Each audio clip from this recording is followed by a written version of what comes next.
Looks like we'll start the day with a little bit of red through the trees. Sun's not poking up yet. Tahoe says good morning. And I don't know, there must be 10 million chickens spread out around all the way around us making noise this morning. So, see what the day brings. My plan is clean the 2 bull runs where the heifers and Wally are. Get their part of their barn clean. And hopefully get some stuff out of the basement in there and out here, and Ty can start putting it away. She's still got a lot to go through in there, but you know, gotta start a plan sometime, right? Wow, that was really fuzzy. Looked at it and I almost fell over. Could have used those about 20 years ago, 15 years ago, whatever it's been. When we built the manure barn, 4x12s on the lower wall. I think those were a little shorter than the ones I made. Actually, no, we ended up lag screwing those. But we have made a lot of nails out of rod and stuff.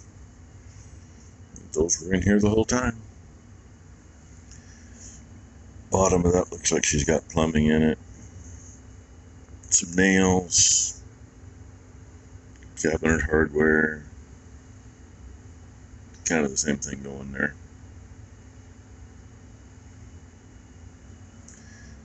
Some corn seed in there. That's got to be from, we used to farm a place between here and Beaverton, down along the river. Was there 90 acres of bottom ground that flooded every year? And must have been 40 or 50 acres up on the flat. And the guy had a low spot in there for a duck pond. So Dad would make a special trip over there, block off half the openers in the drill and open it all the way up so it'd take that stuff through. And we worked it when we did everything else, and we'd plant everything, and then Dad would run the drill back and plant his corn for him. That worked out good for a lot of years. One of those we kind of wish we still had that. It's probably one of the few places over there that's still farmable. And if you can look it up, you can look it up. It happens to be along the one stretch of the Tualatin River where the water actually does flow uphill. Shallow spot through there. And they tell me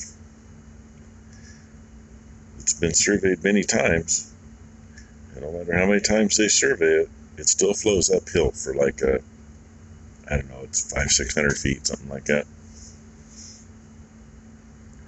So yeah, she's still got her mess in here to go through. And I got some stuff I was going to show. Kev's Can Cave. He's got some cool stuff, and of course, you know, depending on where you are in the country is where you get to that. I mean, that's probably not really all that old, but then on the other hand, Buffalo 5, New York, yeah, probably really is that old. I know most of this stuff is pretty much that old. The gunk is still full. I'll get you around here because I just don't want to handle everything. Cassite for engines old and new, or new, whatever it says. Smoother performance. And yeah, some navel jelly and some old other rust remover back there. So yeah, there's some Antweekies in here. Oh, that's sticking up out of that box. That's an antique. I don't know that it's Skill brand. It's a little different looking circular saw though.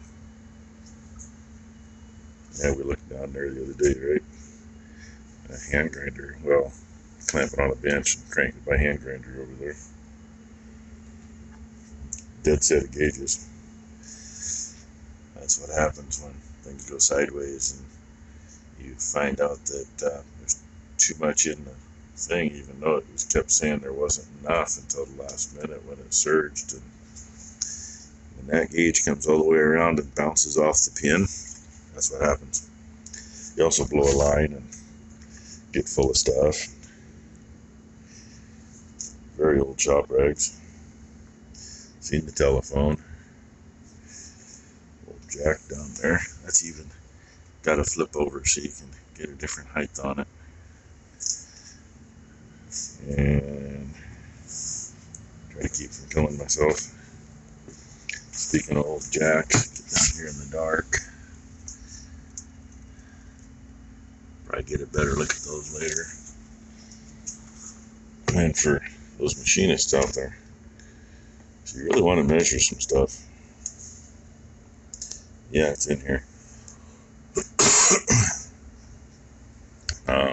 Most of that's marked DG. That one is right there. That wasn't my dad, that was my grandfather. And my Uncle Bill had all this stuff after Grandpa died. Dad and Uncle Bill both worked at Tektronix, both of them machinist stuff. That's just a little one. I would imagine probably used when Grandpa was at Union Pacific for measuring probably pistons and rings and that kind of thing, because you got something big. And a little bit of tooling in here. Even some interesting stuff. Adjustable die. I'd never seen that style for a machine screw before. I'd take it up, but that's kind of a pain in the ass. Thought there was something here that had a set in it. Anyway, it's two halves. And I know there's a thing in here because I remember seeing it. Oh, yeah, I said you could measure the outside. Well, there you go. Little stir it. And it's a set screw right there. That's a set screw. And you can pull that out. And all different lengths to put in. And I would imagine they probably say what the measurement is on them. Otherwise, it'd be kind of hard to know what you really got when you're done.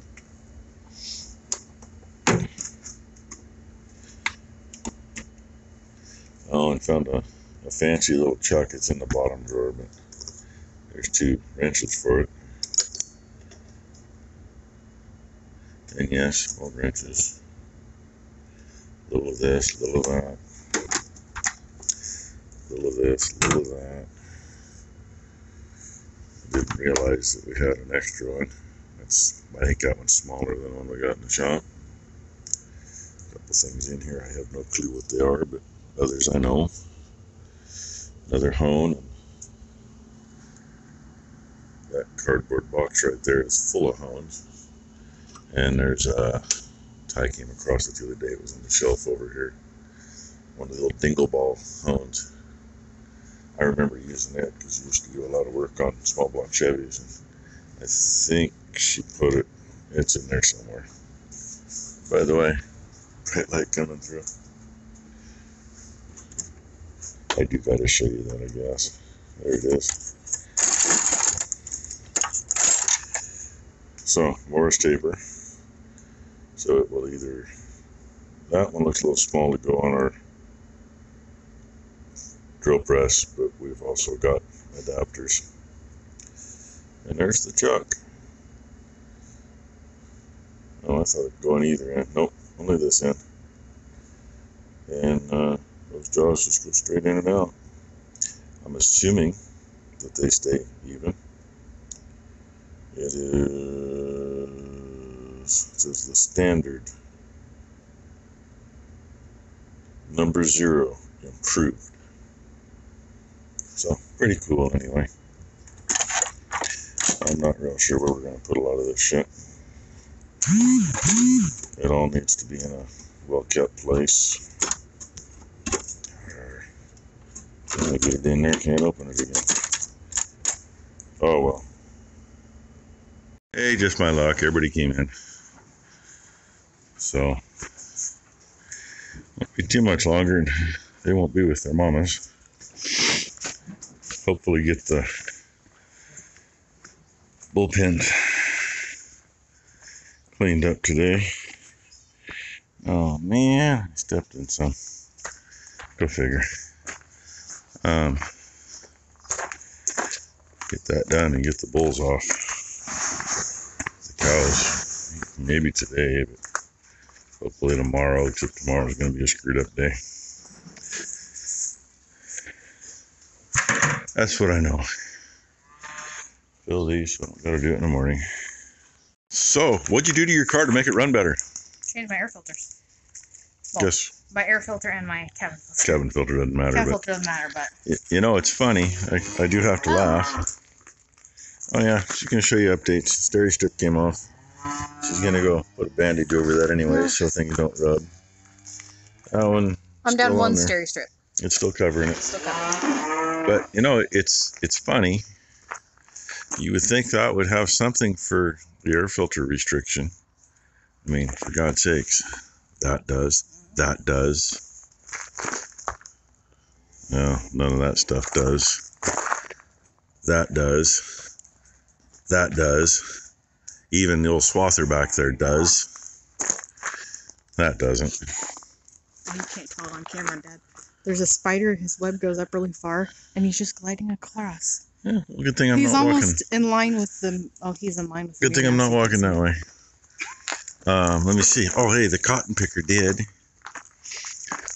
Oh, so many things, so much older. All have You know, I almost thought about putting the shit in here. all have stuff for that. That even has an air filter restrictor gauge on it.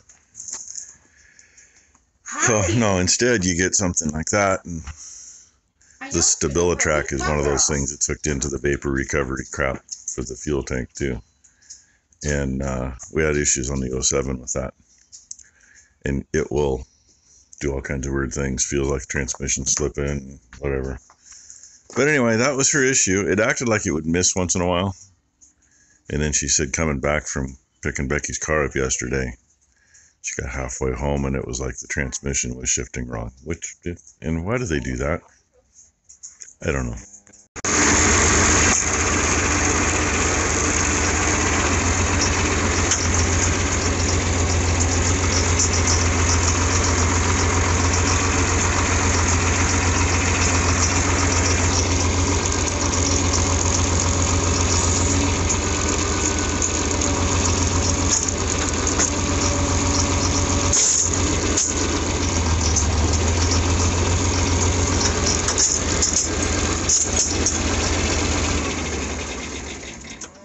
I literally just fed them grain up in the barn.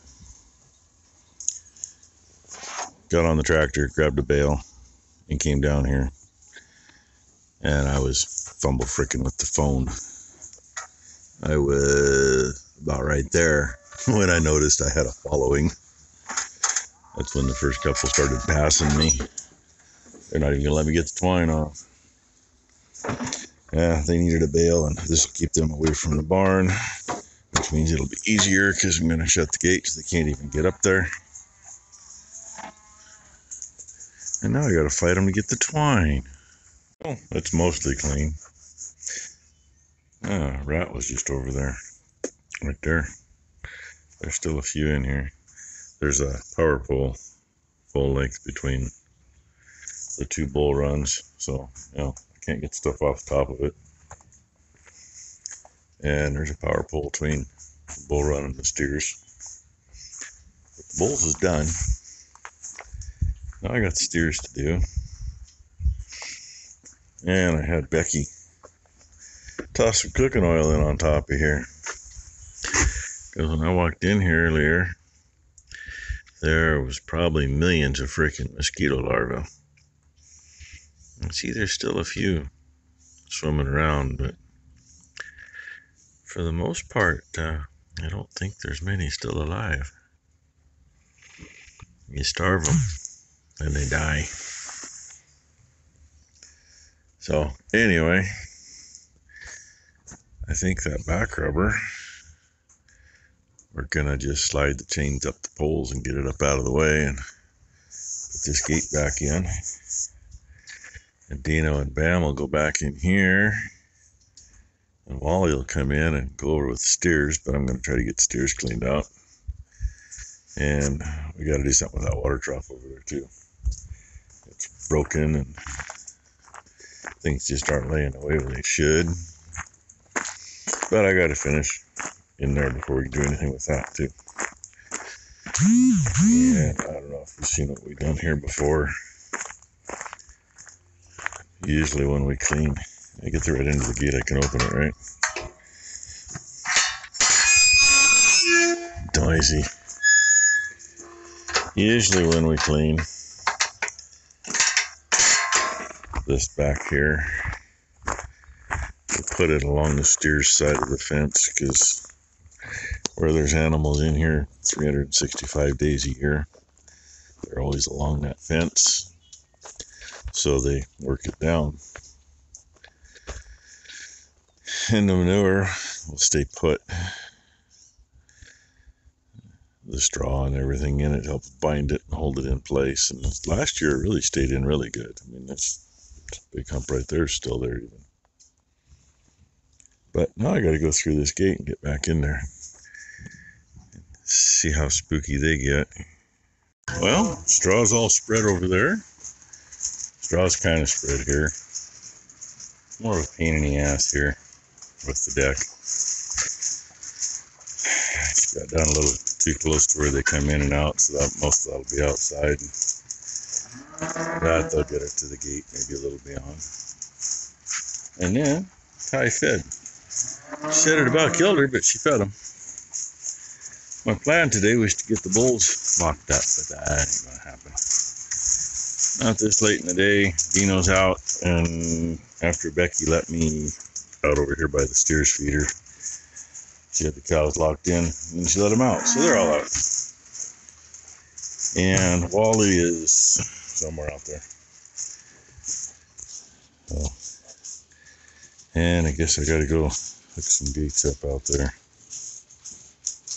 Try to figure out how it's gonna work. Because really, I'd rather not have the heifers come back in here. I'd rather just have Wally come in. He can get moved over with these guys. And then we kick them outside and shut the gate. And we can run the other two bulls from the feed barn across, come in there, across to their respective pens. But anyway, that's our day. And yeah, I've got probably 8 hours on this steer, I guess. Getting into some of this, and I just can't see it now. She covered it, but there's hard pack up here against the feeder. I can't get it broke loose. It's packed. It's like concrete, literally. Otherwise, got everything out, cleaned up around their feeder out there. They'll be happy for a while. So, hope you all had a good Friday. Hope everybody has a great weekend. And really, they're not complaining. They're just all saying thank you for watching. Join us tomorrow for a messed up day. Tomorrow I gotta go pick up a refrigerator for Becky. Have a little help with that. And that's in the morning. And I guess late afternoon we're going up to her dad's for dinner and celebrate a couple of birthday parties. So hopefully sometime in the middle we'll get the bulls away from the cows and make one big happy bunch of cows and calves, and put the heifers all probably in the bottom, and they'll have the other end of the barn. That's where they're going to be anyway for a little while. Or they can all go together, it really doesn't matter.